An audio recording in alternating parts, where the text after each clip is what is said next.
In today's video, I'll show you how to disable Windows 10 login password and lock screen. Let's get started. First, click on the Start menu, then go to Settings. Once Settings is open, click on Accounts. Now on the left-hand side, select Sign-in Options. Here, you'll find different settings related to login and security. Under the Require Sign-in section, you'll see an option that says When PC wakes up from sleep. Set this to Never so that Windows doesn't ask for a password after sleep. If you've enabled Windows Hello PIN, you'll also see an option related to that. Make sure to toggle that off as well.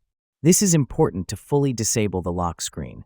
Once you've done that, close the Settings window. Now, click on the Start menu again and type in NEPWIZ. Click on the result to open it. In this window, you'll see a checkbox that says, Users must enter a username and password to use this computer. Uncheck this box, then click OK. If you're using a Microsoft account or have a password set up, a new window will pop up asking for your username and password. Enter the details and click OK.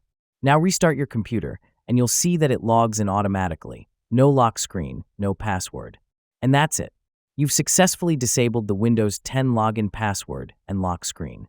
If you found this video helpful, make sure to like, subscribe, and share the video with others. Thanks for watching, and I'll see you in the next one.